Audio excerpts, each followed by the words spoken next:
some of my own experience of my encounter with the Shroud of Turin. But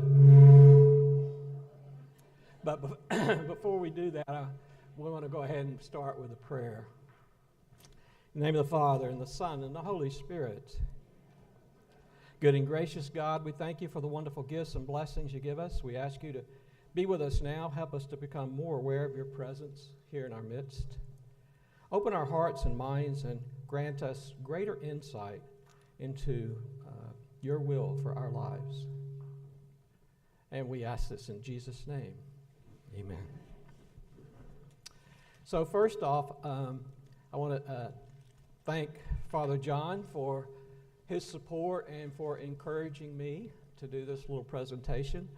And also a lot of different people here at the parish who've asked me to do this. By way of disclaimer, I'll tell you up front, I am neither an expert or a scholar. I'm one of those guys, my former pastor said that I was the jack of all trades and master of none. He called me MacGyver. For those of you who know the TV show, then I was the guy that fixed everything. And he nicknamed me that because I carry around a toolbox in my pocket. One time he asked me, he said, you got your knife in your pocket? And I said, yeah. And we had a school mass, and all the children were there, the grandparents and everything. And he said, let me see it. So I handed it to him. He got up to do his homily, and he walks out into the middle of the church, and he says, anybody know what this is? And one of the little boys on front, like second grade, he immediately, without hesitation, he said, a deadly weapon. He was going to use the analogy of the toolbox. So during this Easter season, we've been listening to, in our readings, a lot of different names that give us different images of Christ. And each one of those names, again, can bring forth a very powerful image. We hear the scriptures describe Jesus as the good shepherd, one who lays down his life for the sheep, or as the sheep gate and the way to enter into the presence of God. He's the Alpha and the Omega, as Revelation tells us, the beginning and the end of all things. He is the bread of life, food for us on our journey. He is Emmanuel, God with us. He is the just one. He is the true vine and the Prince of Peace. St. John says he is the Word made flesh, and he is the way, the truth, and the life. St. Paul tells us he is the image of God for all of us to see in 2 Corinthians. So I brought an image to share with you today because it's the image, the tool that God used to draw me into his kingdom of love and peace and joy. The means that brought me back into the church. So let me digress a little bit and go back. And it was in the year 1982. I had been going to a Catholic church here in Atlanta. We're getting an echo.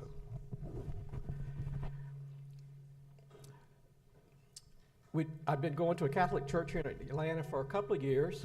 My wife was born and raised. She's cradle Catholic. I was not. I was raised in a Protestant church, in a Protestant denomination. And when we got married, this was quite a while back, I had to sign a slip of paper that said it was okay for the children to be brought up in the Catholic Church. Now we don't do that to the Protestants. We make the Catholics sign. But back then, it was the other way. So I had to sign the paper, which I said, that's great, that's fine. I don't mind doing that because I wanted my children raised Christian. To me, at the time, it didn't make any difference which denomination it was, as long as they were being raised in the church. So anyway, when the kids, we had 2 children, when the kids got old enough to start school, my wife was at-home mom, and she started getting bored after that first year or so she thought she'd go back to work part-time, which she did, which then eventually turned into full-time. But she would always take the children to church every Sunday. I was one of those guys, I worked all the time, some would say workaholic, I only went to church basically for a wedding or a funeral. That was about it. So when she started having to work on Sundays with her full-time job, then she said, I've been taking them to CCD all this time. You need to start taking them to the CCD. And I said, well, sure, I'll be glad to do that. I mean, I guess, I'm half responsible for making them. And so I started taking the kids to church. And it was funny, I'd take them for CCD classes, and then I'd go sit in the fellowship hall with all the rest of the dads and have coffee and a donut while they were in there. And then once in a while, they had adult faith formation going on at the same time. So once in a while, if there was a topic that interested me, then I would go in and sit in that class. Well, this went on for a while, a year or two, and I was there at the church one day. It was close to Easter. Anyway, the Sunday school class was going to go on a field trip for their first communion project. And so Mary's mother, my mother-in-law, her also, Mary, very short, French, Cajun descent, very powerful-willed little woman, came to me and said, they're going to carpool and go see a show, and we need some drivers. And I said, oh, no, I don't want to do that. And she said, well, I told them we could use my car, but I can't drive downtown.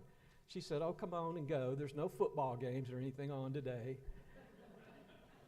And she said then, if you don't go and drive, some of these children won't get to go. Now, that was one of my first experiences with Catholic guilt.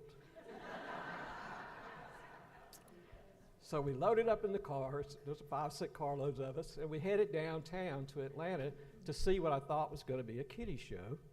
And when we got down there, we went into what was then the Omni Hotel.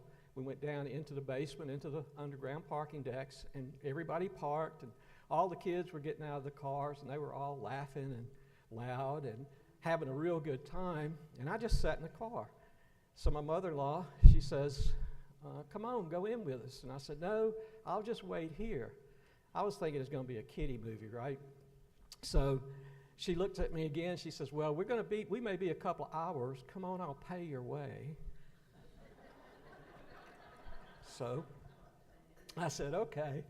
So we went in through the mall downstairs, the lobby and all, and we went up to this one area there in the building, and some of you may have been there. But on the windows in the front of this shop were these posters and things, and it said, the Shroud of Turin exhibit. Well, I had never heard of the Shroud of Turin. And so we went in, everybody went in. They had a place set up kind of like this, a little theater spot, and you'd go in and listen to Father Dreisbach talk to you about 20 minutes about the Shroud. He was an Episcopal priest. And so I remember he had just a beautiful voice, very haunting voice. But anyway, we went in, we listened to that, and then we get up and start down these long hallways with all these things there in the hallways. Actual stuff from the 1978 Shroud investigation that happened in Turin.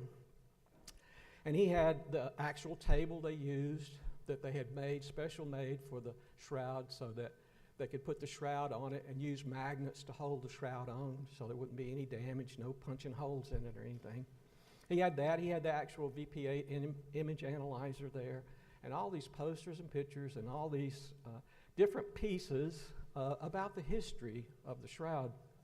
And so we sat there, I listened to that 20 minutes worth, and then we went through those things, and I listened to all this history. And as we went down this one hallway and turned a corner, there was another really long hallway, and at the very end of it was a full-length picture of the man in the shroud. And it was the negative shot. What we have here is what you would see, what it looked like if you would go to Turin and see it when it's on exhibition. This is what the shroud looks like. But of course the negative is a much different picture. I'll show you in a little bit. And when I saw that, I was stunned because I'd been listening to all this information, And of course, I was remembering all the stories I had learned when I was a child in Bible school and all. And it just kind of, it kind of hit me. I could imagine how Secondo Pia felt when he took the very first photograph of the Shroud of Turin. That was back in 1898. The camera had just been invented just, a few decades before that. And of course, if you've not seen, they're big, huge boxes, and they have a big glass plate.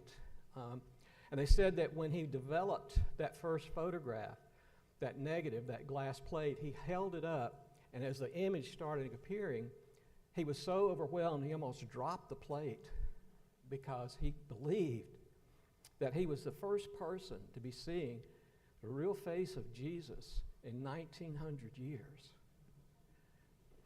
So, at that point, when I saw that and I started, again, contemplating all those things that were going on, it was like, I don't know exactly what happened, but at that point, it was like all doubt just fell away. And I thought, my God, this guy's really real. He really did live. He really went through all this. And I thought, this is not like the Easter Bunny or the Tooth Fairy that people tell you about to make you be good, right? But this was someone that really, really existed and went through all this. So anyway, we went on through the exhibit, and we left, and I have to tell you, on the way home, it was very quiet. The children were quiet. The adults were very quiet. When we got back to the church, we talked a little bit about it, my mother-in-law and I. But the next weekend, I was back down there. And the weekend after that, I was back down there. I would take people from church to go see it. I was taking people from work that I would tell about to go see it. Family members, anybody that wanted to go, I would load them up on the weekend and we'd go see the Shroud exhibit. I got to be such a permanent fixture down there that when it was getting ready to close down that year, right after Easter, I went to Father Dreisbach and asked him, would it be okay if I filmed the exhibit? And he said, I've never let anybody do that. He said, I'll let you do it, but it'll be for your own private use, not to be shared. So again, back in those days, the camcorders were like this big by this big. And so I put one on my shoulder, and I went through, and he let me film the whole exhibit. And I had that tape up until just a few years ago, the original, and I had loaned it to someone that was going to make me a CD with it, but then something happened to the tape. So anyway, that's kind of how it got started. Then from there, of course, I joined almost every Shroud club there was at that particular time and started digging into all the information that I could find about it. And also at the same time, I was so convicted in my heart that day that I thought, this guy's really real and I want to follow him. But I want to make sure that I'm in the right place because, of course, growing up Protestant, we were always told you got to be careful because you don't want to spend your whole life in a particular church and then when you get to the pearly gates, find out you're in the wrong one. So I started my search for that. And so on Wednesday nights, I was going to non-denominational or to traditional Protestant churches. Sundays, I was going to Mass and then just researching and studying and learning. And in 1986, at the Easter Vigil, I came into the Catholic Church. Because for me, again, researching and studying and learning, I discovered for me, and it's still true today, the Catholic Church has a fuller revelation of the truth than any of our brothers and sisters in the others. We have so much more. So many times today you'll hear people say that I'm an ex-Catholic and I'm over here now, whatever. I never said I'm an ex-Methodist because I didn't feel that way. Because I'm not an ex-Methodist. Everything I learned in that tradition was good for me.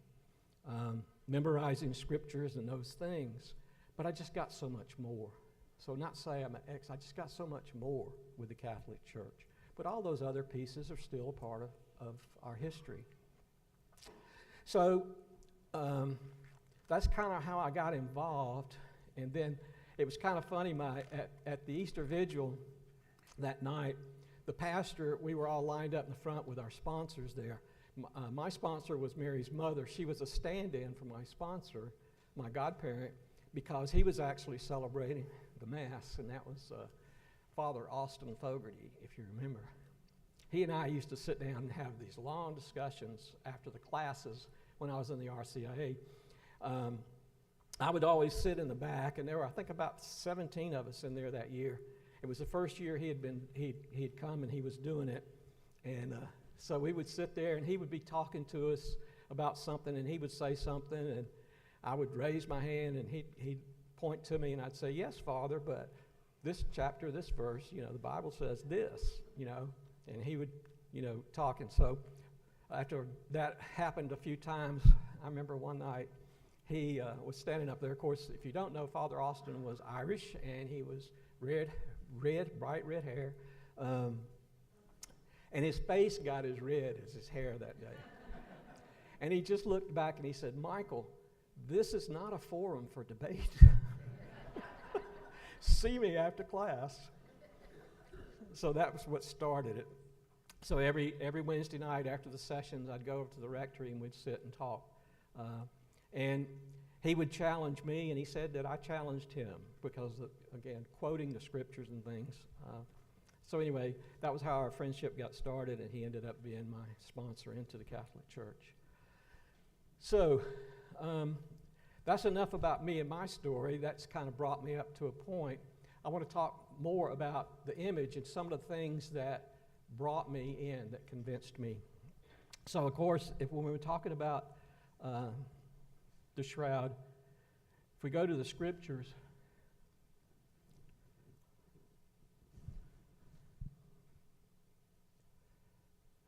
if I get it working. So all four Gospels, as you know, tell us about this linen cloth. Joseph of Arimathea purchased a very fine, very expensive linen cloth.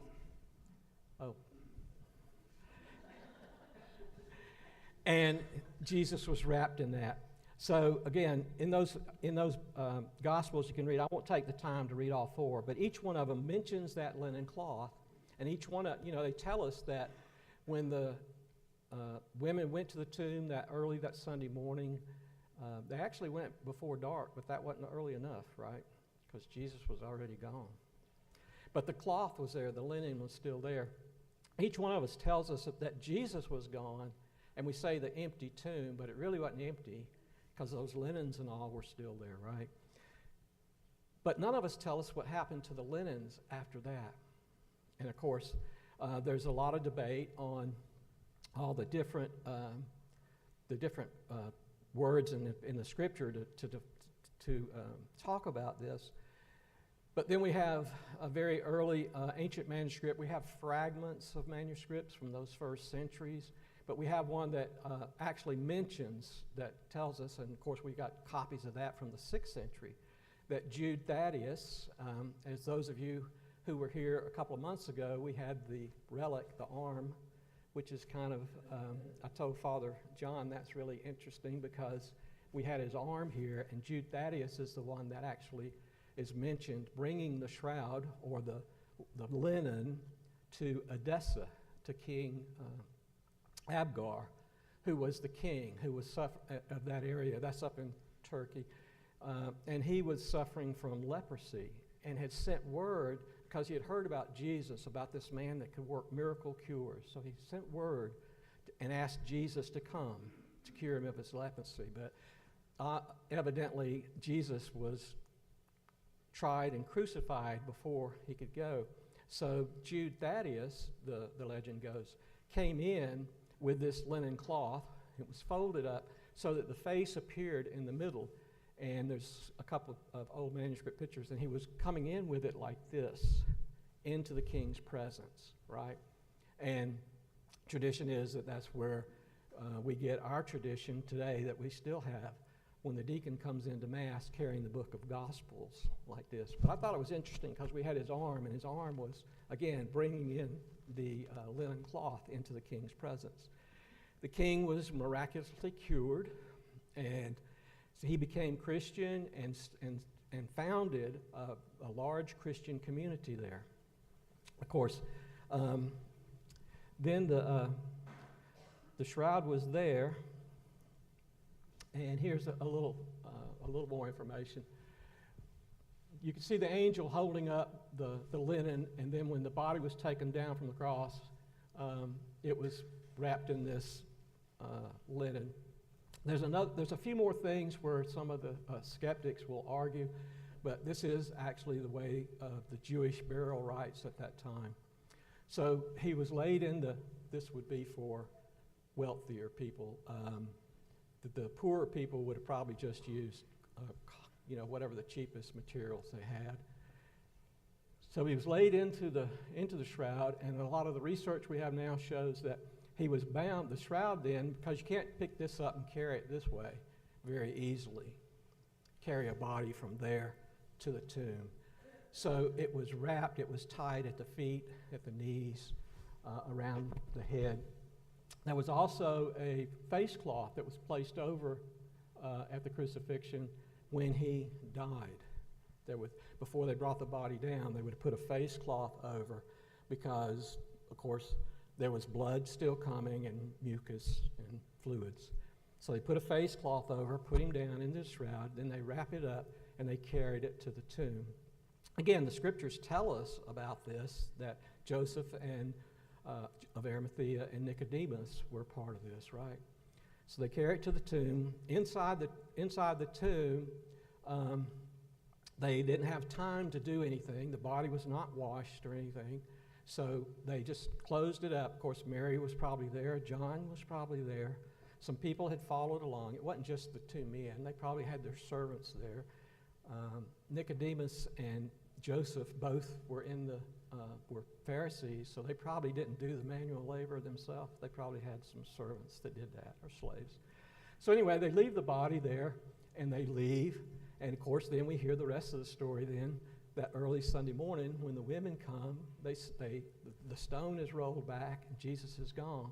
There's an angel there. It tells us, the sheet is still there, one at the head, one at the foot. So we get some evidence in that sense. And so this again is the medallion being presented to King Abgar of Edessa by the apostle Jude Thaddeus. The image of Edessa then stayed there. It disappeared about 235 because Abgar died and his son was not good with the Christians, with the Christian communities. He was persecuting them, so it had to be hidden. Remember, too, one of the things about this particular cloth that we might not hear too much about it in early history is because it had blood on it, and it would have been considered by the Jews to be unclean. So it was been hidden away, or else it would have been destroyed. And we'll see that happening over and over in our history. As a matter of fact, most recently, we know that the shroud was hidden from 1938 to 1949. It was taken out of Turin and moved into a monastery in northern Italy because they were afraid that Hitler and the Nazis would get it, because they were searching for all the relics they could find at the time. So it was actually hidden and saved again in history. So then this next slide is, of course, some of the timeline that we have. And of course, there's no positive proof of these, but these are some suggested timelines of when different linens have shown up. So here's, of course, Thaddeus brings it to Edessa. It's hidden in a niche above the gate to keep it from being destroyed, and then it's forgotten about. People died, and it was forgotten about. It was discovered again then in 525, hidden in a niche in the gate, because there was a great flood and a lot of the walls were collapsing, so they started rebuilding the walls of the city, and that's when they found it again. It was there, and then it went to Edessa, from Edessa to Constantinople in 944 because the Persians were coming in, and they didn't want them to get it, so they sent it to Constantinople. It remained in Constantinople until the Crusaders of the Fourth Crusade. Remember what happened? They went in and thinking that Constantinople was inhabited by the Muslims and all. They went in and conquered the city and, of course, destroyed everything.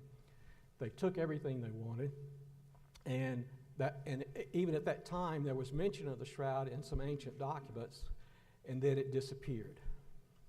The next time it shows up is in 1355 in Lille, France, and it's in the ownership of a family of one of the Knights Templar that was there at Constantinople. So it may have been taken. It wasn't told because you don't put something like that out that you have it when it's been taken from another country or whatever. So anyway, then the next time the family, in 1452, Charnay family trades the shroud for a land and, from what I understand, 2 castles. And then Pope Julius declares May 4th as Shroud Feast Day in 1506. From 1355 on, we've got documented history of it. And of course, then in 78, the Shroud Research Project started. Again, this just kind of shows how the body was in the temple, maybe. Here's some of the images of Edessa, the way different artists have portrayed it. But again, if you fold the cloth in 4, then the face ends up in the middle, which is the way it was folded. And they know that that's the way it was folded because the creases are still visible in the cloth, in the real one. The creases are still visible, and those creases, they said, to be the way they are, had to have been laid that way for hundreds and hundreds of years. It's kind of like if you take a white towel and lay it up in the top of a closet or somewhere, and then a few years later, you go in there cleaning out shelves, and it's got that dusty, that's exactly what happened, okay, with this. So these are some of the different images. Again, the cloth could be known by many names throughout our history. It's only known since the 1500s, of course, as the Shroud of Turin, because that's where it's at, Turin. There's the 525 discovery in the wall when they were repairing. So why the silence from the Colosseum to Constantine? Again, because the community was small and persecuted, burial cloths were ritually unclean, the shroud contained an image, and images were forbidden by Mosaic law, and also the iconoclasts would have been, they would have been destroying anything they found.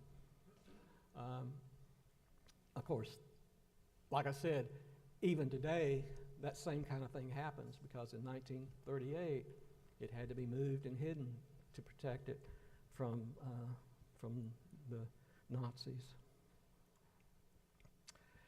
944, Edessa to Constantinople, of course. And then I'll show you this one. This is actually a drawing from a Hungarian prayer book that is dated between 1192 and 1195. And the reason they know that is because it's also songs there, and they know when those were composed. So if you look at the top picture, you see the man's laid out naked, and you can see the shroud is underneath, and they're there. Of course, the man is Jesus. You can see the crown with the cross. That's supposed to be Joseph and Nicodemus and St. John in the top. And then in the bottom picture is when the 3 women came, the angel is telling them, you know, why are you looking for the living among the dead? He's not here. But there's some interesting things in this manuscript because, as you know, in 1988, a group of 3 different universities got a small sample of the shroud to carbon date, and they carbon dated it. We lost it, Mike. Okay. They carbon dated it to between 1260 and 1360, but that has already been debunked many times. The carbon tests were flawed, and we could go into a lot of discussion about that, but this actually shows you that the shroud predated any date they gave, because you can see plainly that this is it. If you look at the body, you see the hands show 4 fingers. And the reason for that is showing no thumbs, because when the way you would been crucified, just like in the shroud, it shows not the nail in the palm, but the nail through the wrist. If you just take your hand and push right below the wrist, you'll feel a pull on your thumb, because the nail went through, damaged the median nerve, pulls the thumb in. And you can, do that yourself. Just find that spot right there and push in, and you'll feel it pulling on your thumb. So the thumbs don't show on the shroud. So whoever was drawing the pictures here must have evidently seen it. Another thing on there, of course, on the bottom one, you see the empty cloth there, and that's a herringbone twill that's put in. So the cloth is laying there, the body's gone, but the artist specifically put in the herringbone twill, because the shroud is a 3-to-1 herringbone twill. So this predates, again, several hundred years of what they said. And of course, the dates they gave, there was a theory put forth that, and you probably all heard that Leonardo da Vinci painted this. It was a fraud, and that Leonardo painted it. Well, the dates that they gave predate his birth by 100 years. This one predates his birth by like 300 years, so he couldn't have possibly have done it. Again, the Crusaders, we know, it disappeared, taken. This is actually a copy of a medallion that was found that dates 1355. And this was an exposition in Lille, France, where the shroud was brought out. And the 2 shields there are the 2 family heirlooms. And you can see that were either bishops or angels that are holding up the shroud, and you can see that. So, and this medallion they have, I think, in the British Museum. Here's another one. This is actually a souvenir from an exposition where presiding clergy in 1608. One of those presiding clergy was actually St. Francis de Sales, who was bishop in Geneva then. And he was, again, a very loyal, and he had a great devotion to the Shroud of Turin. But remember, at these times, all they were seeing was something like this. They weren't seeing the pictures that we see after that first photograph. As a matter of fact, this one's from 1613. This is an engraving that they have. Again, it shows bishops and the people coming to venerate the shroud. And then here's Francis de Sales, again in 1608. He said at the public exposition that he was one of the bishops who held the shroud when it was shown to the people. The day was very warm, and the Archbishop of Turin warned Francis to be careful lest his sweat fall on the shroud. St. Francis, in a letter to St. Jane, another saint deeply devoted to the shroud, says, "It occurred to me to tell him that our Lord was not so dainty, and he shed his own sweat and blood for no other purpose than to mix them with ours and give them as the price of eternal life."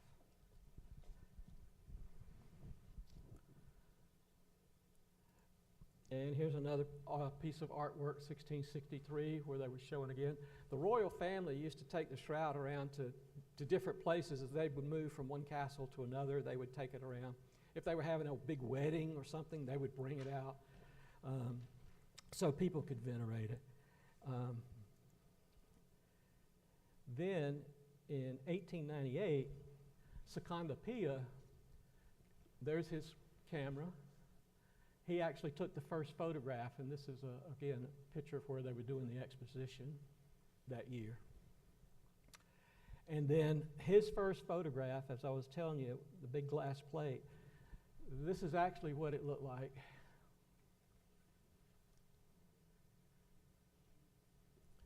And so what he discovered was that the cloth itself is a negative.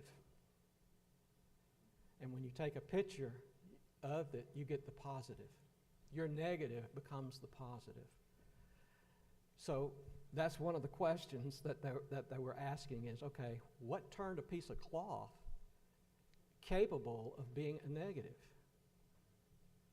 And of course, one of the solutions would be if you took a piece of cloth and treated it with a silver oxide, then you could actually, with a paste, you could actually turn that piece of cloth and make it into a negative.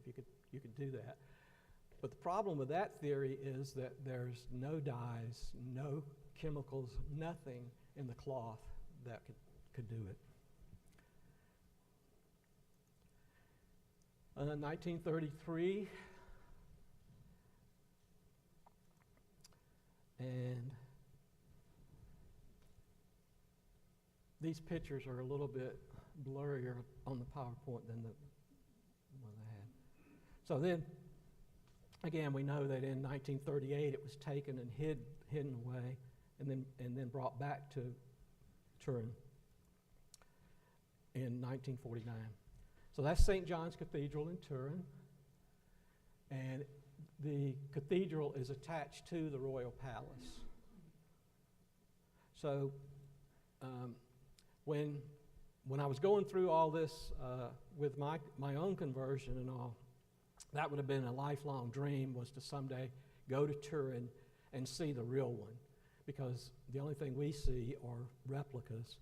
And even the exhibit downtown when it was here in Atlanta, it had a beautiful replica, but that's what it was. So that was a dream of mine. And then in 2000, Pope St. John Paul II said he was going to bring it out for the Jubilee year. So my wife Mary and I, we got together and put together a trip. We took about 30 people over to tour Italy, and we started out up in Milan and then went to Turin to see the Shroud, the real one. That, again, is St. John's Cathedral. The Shroud is inside this building. And this is some of the equipment being delivered in 1978 when the Shroud exhibit, when the investigation was going to start. And they planned on this. They had notified them that they were going to be able to do this. About 40 of the world's top scientists were going to be able to come in 1978, and they were going to be able to examine the Shroud for 120 hours for 5 days. They were going to have the Shroud out and to be able to examine it. So they had a year to plan and put together all their equipment to come over and do this. And that's, again, them. So then the Shroud came out, and it was mounted. It had a backing cloth on it because it's linen. It's very, so it had a backing cloth on it. They've been on it for hundreds of years. So they bring it out, they bring it in, and they take the backing cloth off, and they put it on that special table they had designed for it. These pictures are not too good in there. And you can see they were wearing white gloves and things, and the table's made so then they could turn it up, and there was no backing, so they could actually put light behind it and have it backlit. And one of the interesting things about that was that the blood stains are still there, and the burn marks from the 1532 fire, which is what those funny shapes are, those are patches that were put on after the fire. The Poor Clare nuns put patches on holes. The Shroud was folded up and kept in a silver casket at the high altar, and the fire got so hot that the silver casket was melting and dropped hot silver. And so being folded, when it dropped it on one corner, it would burn through, right? And that's what those patches are from where the burn holes were. You can see where it kind of, where the folds in the cloth were too. So they patched it up, and then they were able to see that the blood stains are all the way through the cloth. the water stains from where water was put on it from the fire, the scorches, all of that shows up, but there's no image when you backlight it. So again, there's other experiments happened, and there's what it would look like.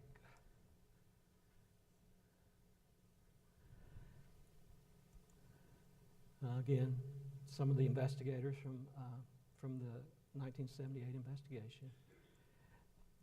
And then when they moved that backing cloth and looked, they were surprised that with the blood, and the blood goes all the way through the cloth, but the image only 1 to 2 fibrils deep on the cloth. To give you an idea of what that is, if your arm, say, was 1 thread, then the image is only the depth of 1 or 2 hairs on your arm. So if you took a razor blade and just slid it across the shroud, it would completely remove the image. So it's only like 1 or 2 hairs deep. Another interesting fact that they've learned now is that the image goes around that fibril but does not penetrate the fibril. So it's kind of like if you took 1 hair and divided that in half and then in half again, 16 times, then that's the depth of the image. But we see it. So the image did not show under the blood stains. The blood was on the cloth first. Again, this ties right into what we learned from Scripture about that resurrection. The body was wrapped in the cloth, taken to the tomb. So the blood stains and the mucus and the other things were there, but the image was not there until the resurrection.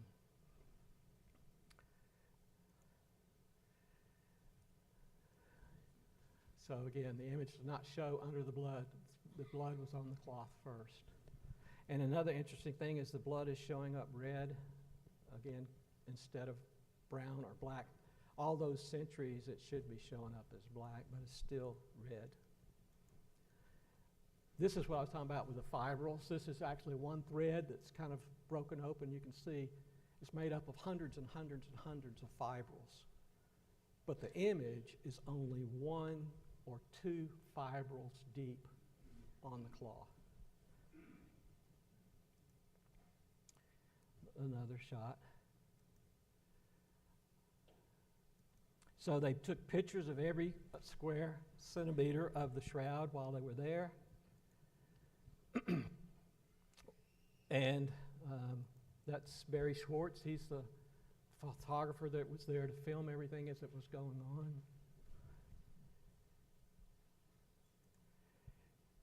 This is actually the replica that we had here in Atlanta, and that's the table, the real table. Then Dr. Max Fried was there. He was in 78, and he used Scotch tape to remove spores and seed samples from the shroud. So he just took Scotch tape and went around different areas, and he was able to identify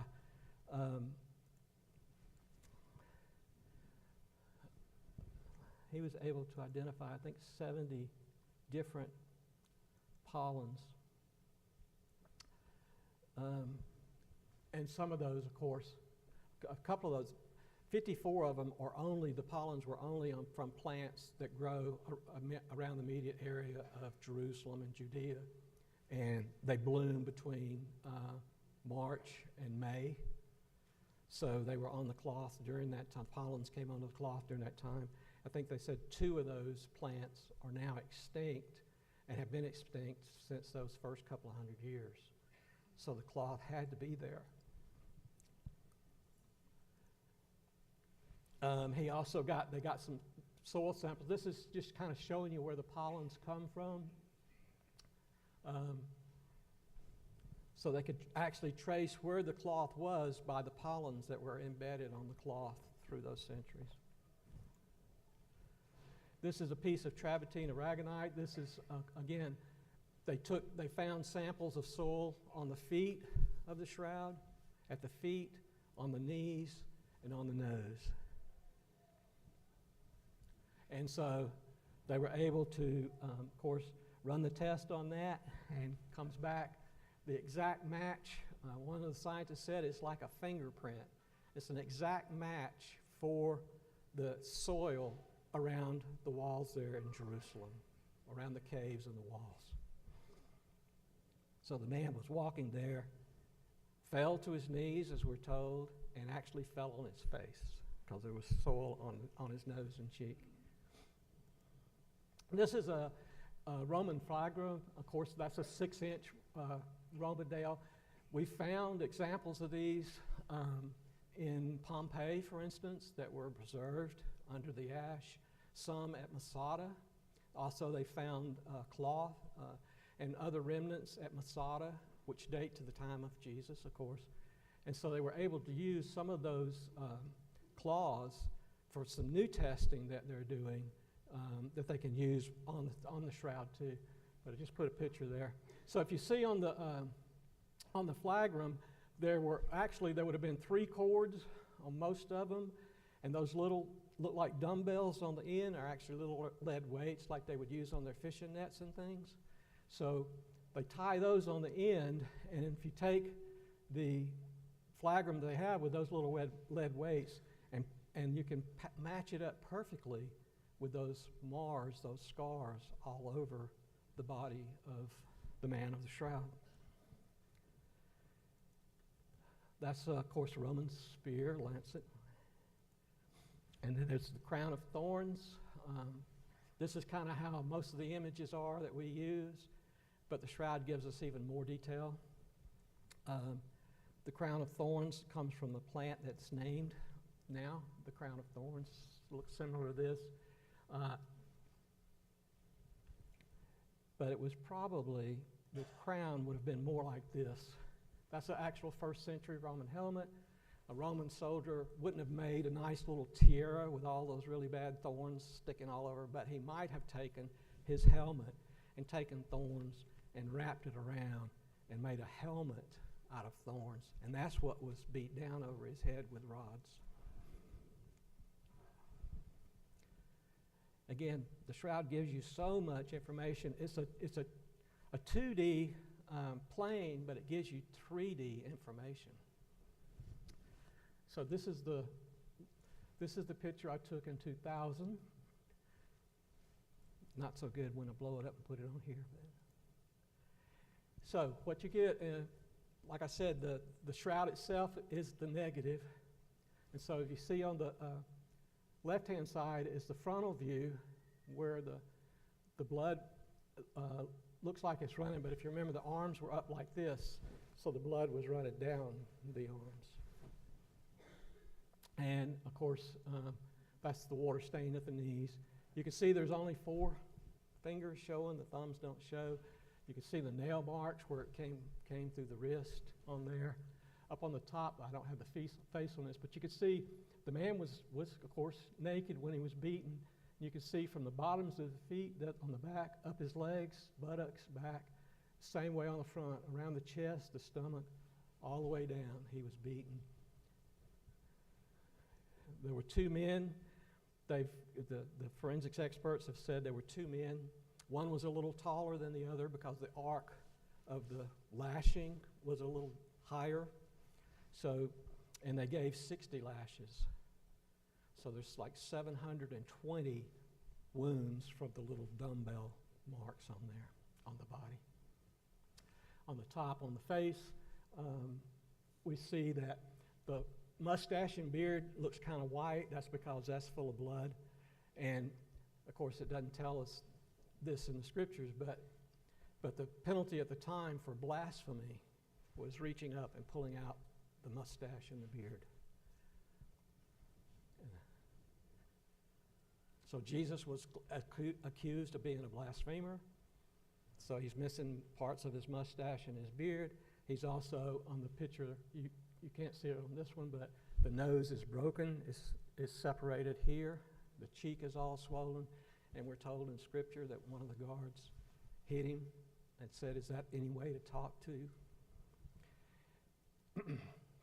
Here's a different picture. You can see now see the wounds in the top of the scalp. So it wasn't a little tiara, but it was more like a cap, a crown of thorns.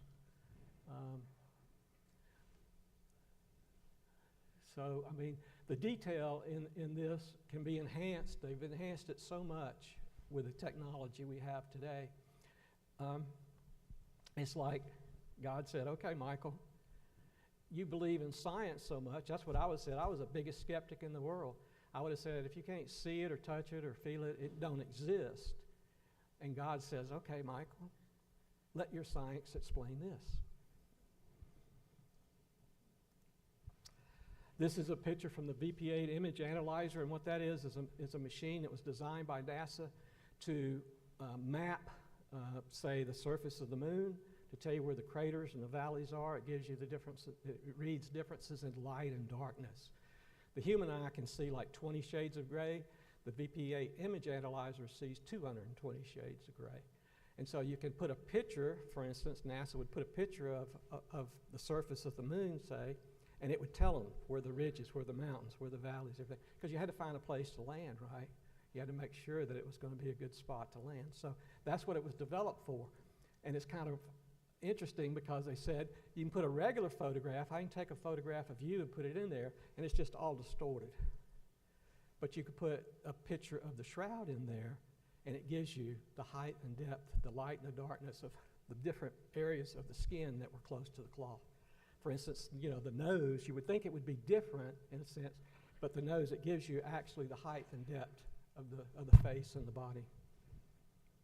It's, again, unique in its own way.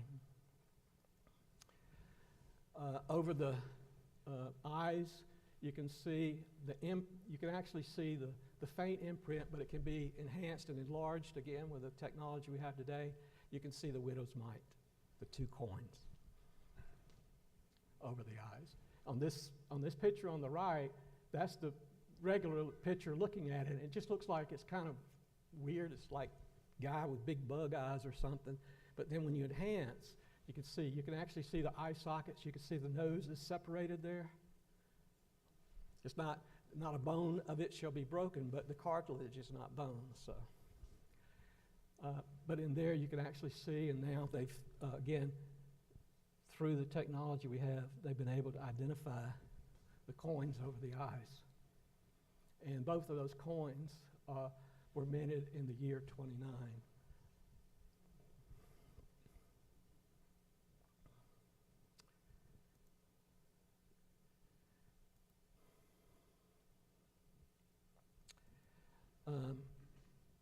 Another argument that was raised, again, if you look at early artwork in the catacombs, Jesus is portrayed more like a Roman, short hair, Roman vesture and all. And so what Paul Vignon was saying is that at some point in time, all the artwork started portraying Jesus differently, and all of it started portraying him the same. And so what he was looking at then, of course, was early artwork, and then he took the shroud and superimposed that over some of the artwork, and he found, like 15 different points of congruence with the image of the shroud placed over this artwork. So going back to the 5th century, you can start seeing where it's like the artist had one model that they were all following. You see what I'm saying? Everything from being all kinds of different things those first couple of centuries turned and became almost one thing for the rest of time now. And here's the points of congruence that he showed. Again, the elongated nose, some of them even have the little thing over the forehead. So it's like someone had seen, or some people had seen the shroud, and that's where artwork started coming from then. Here's some of his points of congruence in the shroud. This is from the 12th century, the Pronkator.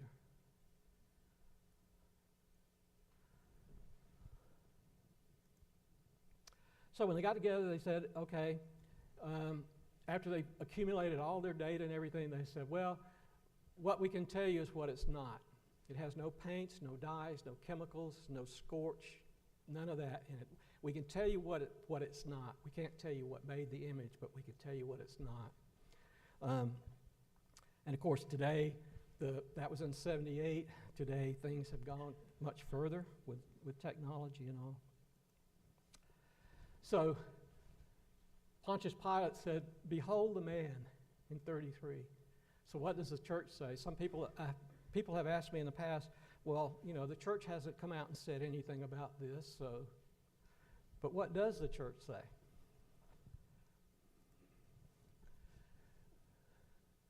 This is the image that if you were looking at it, and then this, of course, is when you take a picture, that's the negative.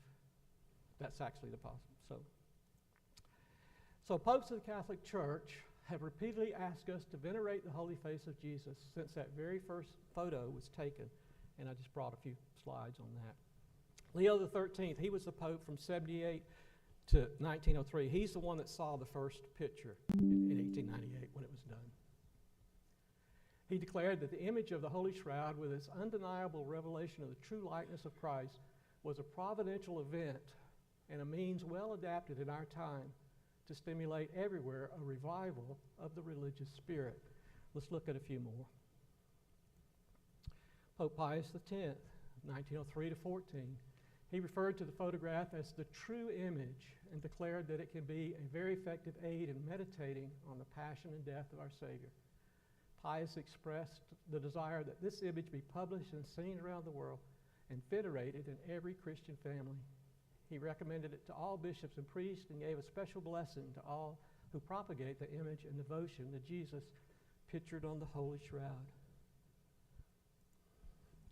Pius XII, he approved the medallion of the Holy Face of Jesus produced by Blessed Sister Maria based on the image of the shroud. He also declared the Feast of the Holy Face of Jesus as Shroud Tuesday, the Tuesday before Ash Wednesday for all Roman Catholics. The Pope asked the faithful to spread knowledge and veneration of so great a relic.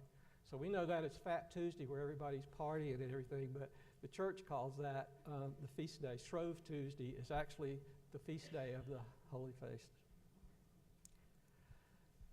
Pope John the 23rd, he had grown up with a picture of the Holy Shroud in his living room. On seeing the relic, he said, "This could only be the Lord's doing. There we see the finger of God."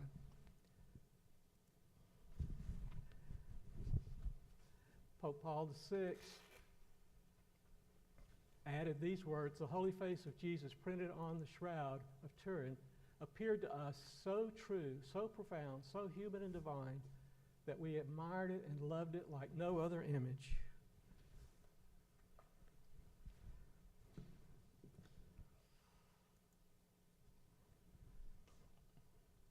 John Paul the Great, he showed himself to be deeply moved by the image of the shroud and arranged for public showings in 98 and in 2000. He went and venerated it himself. Pope John Paul, he said, "It's an image that everyone sees, but no one can explain. The Holy Shroud is the most splendid relic of the passion and resurrection of our Lord Jesus Christ. We become what we contemplate. Why don't we contemplate the icon of icons, the Holy Face of Jesus? Instead of icons made by man, let us venerate the greatest icon of all."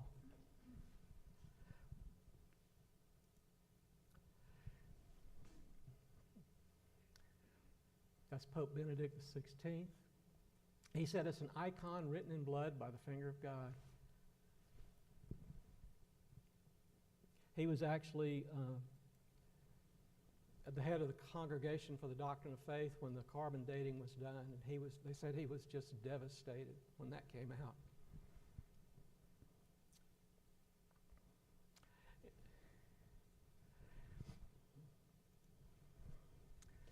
In his book, Jesus of Nazareth, Part 2, he wrote that the Turin shroud is a relic. It corresponds to everything that the Gospels say of Jesus. Benedict XVI, the Shroud of Turin is a truly mysterious image which no human artistry was capable of producing. In some inexplicable way, it appeared imprinted upon cloth and claims to show the true face of Christ, the crucified and risen Lord. Again, how do you get cloth to become a negative? Pope Francis, he speaks about the shroud, asking all of us not to just look at it. It is not a simple look, but it is a form of veneration, a look of prayer, and also it's a way of letting him look at us. Again, Pope Francis, this is a prayer he had.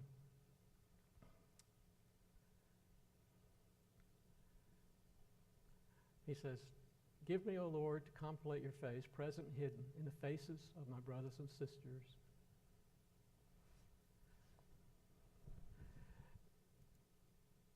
And that was in 2:15. That's the picture I got in 2:15.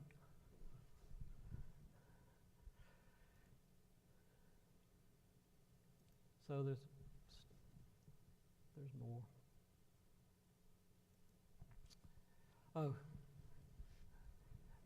this one is the three scientists from the heads of those centers that got the carbon dating back in 1988. And of course, the samples, as we've said and have been proven today, the samples were really bad. When Rome said they were given permission to do this, it was supposed to be 7 labs getting 7 different pieces of the shroud from different areas across the linen. When it came time to actually do it, 3 labs showed up. They stood around for an hour arguing over where they were going to take a sample, and then they took the sample from that far corner on the top, down there, you can see it. They took a sample from there, which is a place that had been patched by the Poor Clares with cotton from the 15th century. So when they've looked at those samples now, because they still have a little bit of that, the cotton and the flax, the linen, are mixed together. So when they did the carbon dating, then they would have definitely gotten a bad date because you had 15th century cotton mixed in.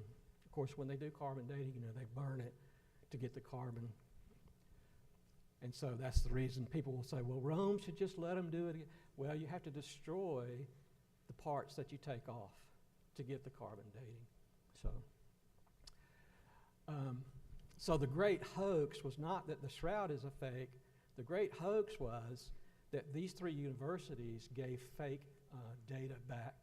And they kept this, the British Museum has control of this, and they've kept that and would not release any of the data, any of their research for 30 years. They just in 2017, after a Freedom of Information lawsuit was filed, released that data. And their data shows that they had all kinds of different ranges of dates, but they just on their own decided, well, we'll throw this one out, we'll throw this one out, we'll throw this one out to come up with what they have.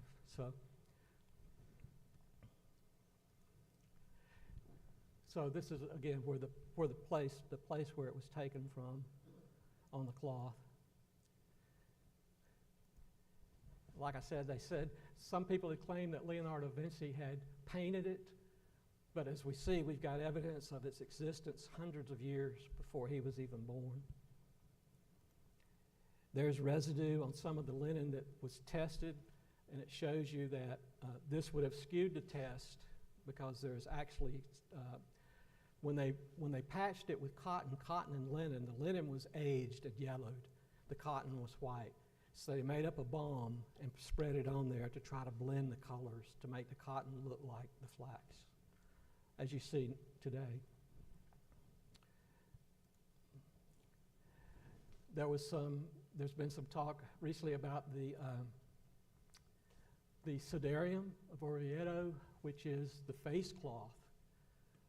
So we still got that. And the actual history of it is tracked all the way back to the 1st century.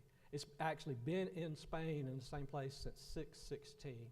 So when they take the Sudarium, which is the face cloth, and then they've superimposed the face of the shroud over it, the blood stains, the mucus stain, all of it match exactly, which tells us, and they've tested the samples, the blood samples and all, come out the same.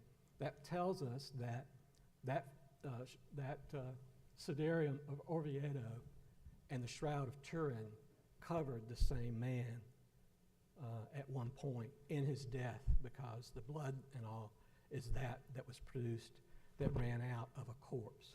It was already dead. So again, that kind of shuts down those theories that were circulating for a time that Jesus wasn't really dead. They just took him to the tomb and resuscitated him and brought him back. No, this man that's the image is in the shroud was really dead. Again.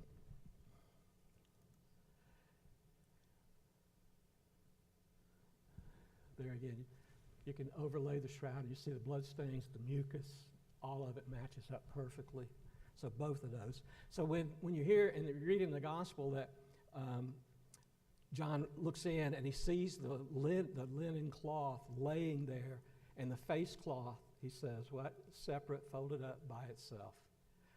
The other thing is this one on, that's of course again the face that you see when you take a picture. That's your negative. And this one over here has been computer enhanced to show you what the man would look like and how much blood there was. They said he was beaten so badly and he bled so much that if you saw him that day, you would have thought that he was the victim of third-degree burns over most of his body.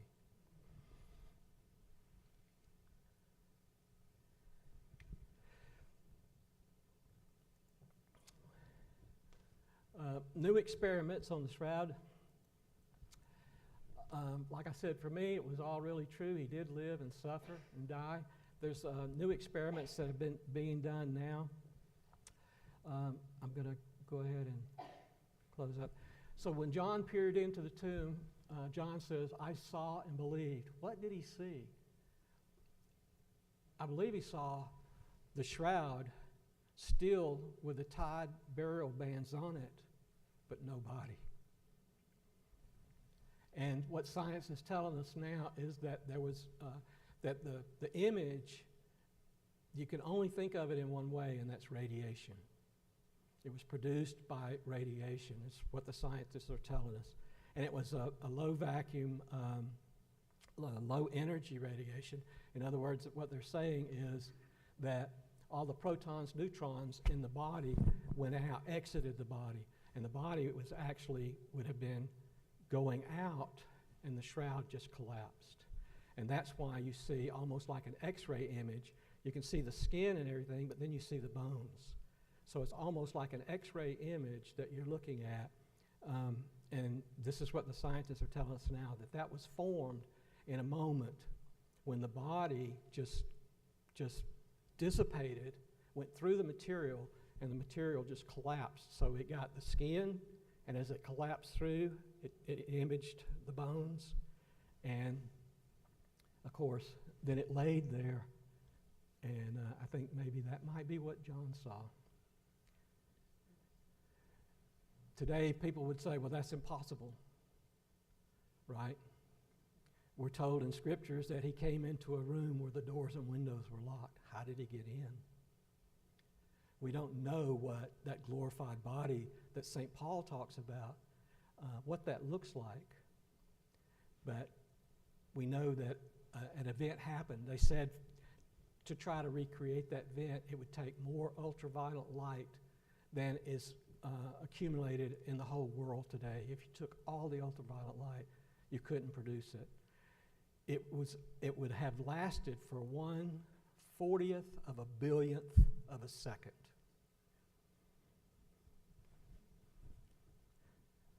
They've tried to recreate using some other technology, and all they've done is destroy the material. They've fried the cloth with whatever they try to do. So. But when, like I said, when people would say that's impossible, I would suggest to you that not impossible, maybe improbable. Impossible is what the scriptures tell us is not for God. Everything's possible for God. If I'd have mentioned to you 150 years ago that you could sit in this room and talk to somebody in China within a few seconds with no lines or anything else, or you could see pictures of them in just the twinkling of an eye, people would have said, oh, you're crazy, that's impossible. But here today, So that's the picture I took when we were there in 2015. John said the disciples saw and believed. That was me. That was me. I saw it, I believe. Some call it the fifth gospel. But when you think about it, the shroud, if it's really real, existed some 30 to 40 years before the first gospel was ever written. It existed on Good Friday. So the shroud is our scientific, physical proof of what those gospels tell us. The written word tells us, but the shroud itself is the scientific, physical proof of what those gospels tell us. One of my favorites, there's been a lot of different names, some call it the fifth gospel. I believe it's the evidence written by the finger of God in the tomb of Gethsemane some 30 or 40 years before the gospel was written by man. In this linen cloth is recorded all the information that is later written down by Matthew, Mark, Luke, and John, and some information that was not recorded in the written page. One of my favorite things for it is that it's God's love letter in linen to the whole human race. Like I said, there's information stored in there that the Gospels don't tell us. The Gospels don't tell us about the plucking of the mustache and beard. There's so many other pieces that the shroud gives us that information, and it just complements everything we already have. So some say, and this is another piece, this is a photo image. This is a scientific, a physical evidence that God has left the whole human race. And maybe it's because we have the technology we have today, and faith is waning, that we needed something like this to help snap us back, So what does the resurrection look like? It looks like, as St. Paul says, in the twinkling of an eye, we'll all be changed. We don't know what that's going to be yet, but when it happens, we'll see him face to face because we'll be like him,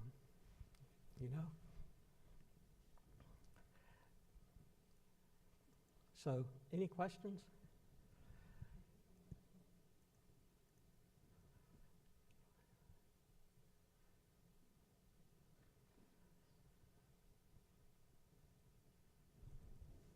Questions? I've got a couple little handouts up here. If you didn't get one, this is not a fact. This is a little history outline that there's many different ones that have been proposed. This one, of course, starts back with finding it in 544, and then there's a picture of the shroud on the back. And then we've got some little pamphlets here too that have some more of the latest research. There's a couple of really good papers out. One is from the Magnus Center by Father Robert Spitzer. I don't know if you've heard that name. He's a Jesuit priest. He's also a physicist. He's a PhD in physics, and he's got some really interesting things that he says about the shroud. If you've not heard of him, I would say go and just watch one of his little YouTube videos. A lot of it may be over your head when he gets into the physics and the science, but it's really good. And then, of course, there's Father Andrew Dalton. He's a Legionary of Christ. He's professor of theology at Pontificate Athenaeum. He's been going around the country doing shroud talks. He's very good, too. As a matter of fact, they offer now a one-year course to get you a graduate certificate in shroud theology if you want to go to Rome for a year. Anyway, so any questions? I know I kind of went through a lot of it fast. There's just so much more information that we could share.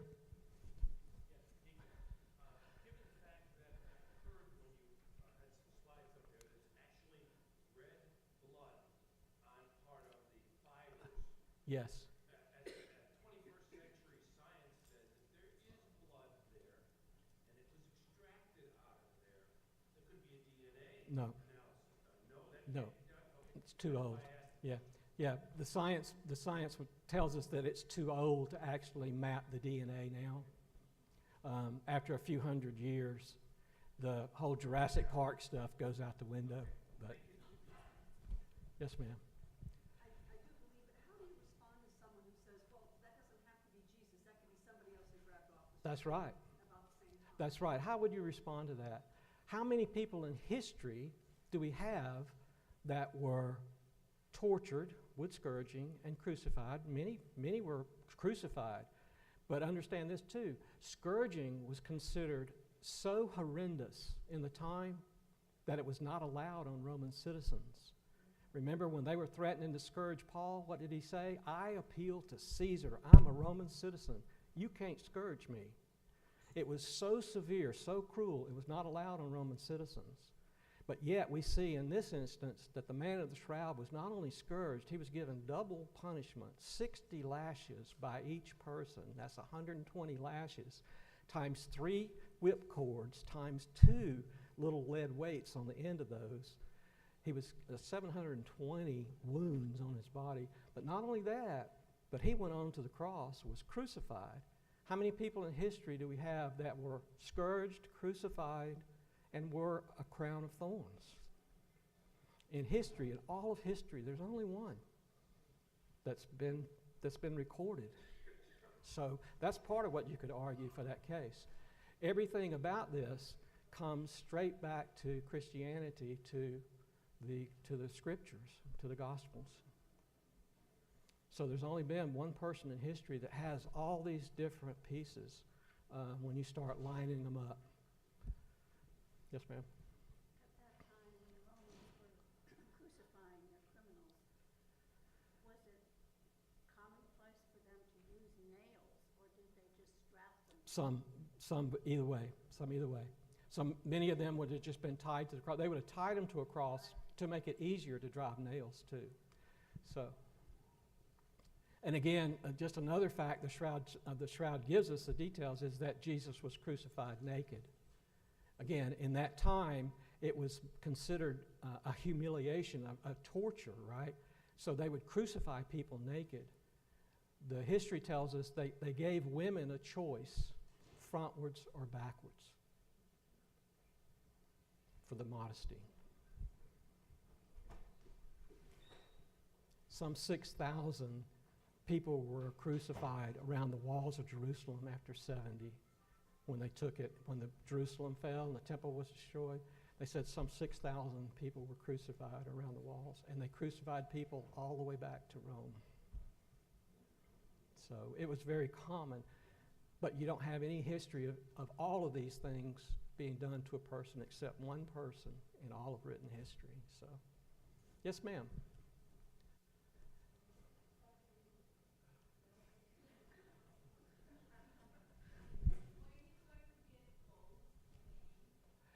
They were planning on doing that in next year in 2025, and I had already told Father I'd love to take a trip, take a tour over, but they've canceled that plan, and we don't know now when it's going to be redone.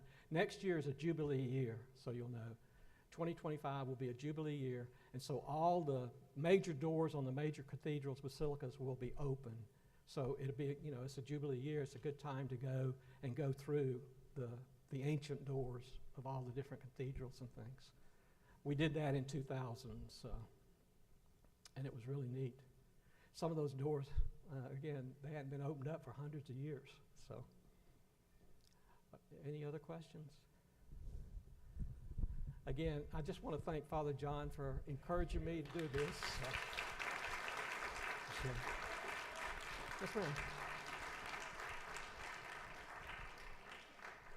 So when I look at this picture, Mm-hmm. I know we're just looking at photos and things. This is what it would look like if you were looking at the real one, if you went to Rome So and you can Turin. see the image on this Right. picture, but when I look at it like that, you don't. I mean, and you said that Well, this one is the front and the back. So this is the face. See here? You can see the bones in the hands.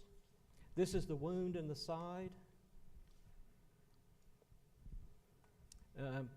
The blood from the crown. And then this is the back of the head and then the back of the body. So the body was put in and the cloth was folded like this.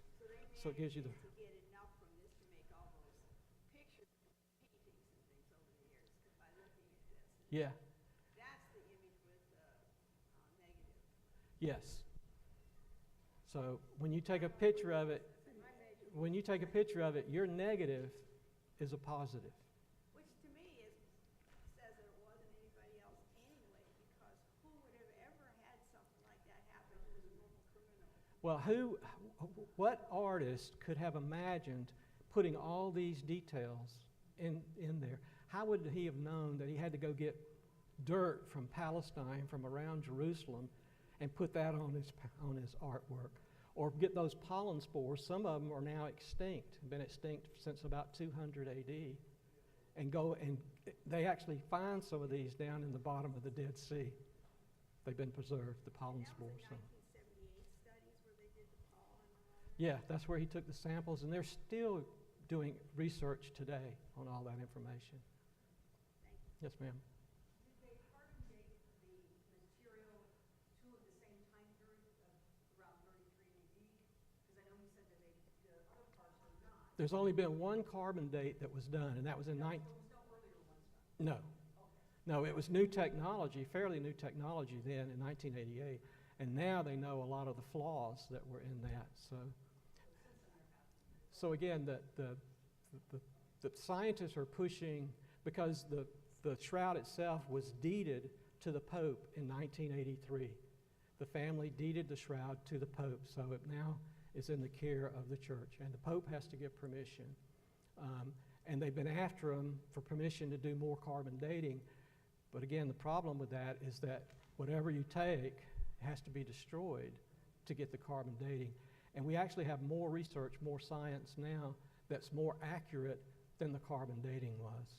And they've been doing that as an example. And yes, every one of the tests has run from 100 BC to 100 AD. So perfect, within 200 years, it's perfect of when the shroud, when it took place. So. And there's like 4 different tests that they're doing now that all the tests come the same. The years, basically they're given an average of 50 AD, so 33 is when we think it all happens. So, well, thank you again. Thanks again for being here.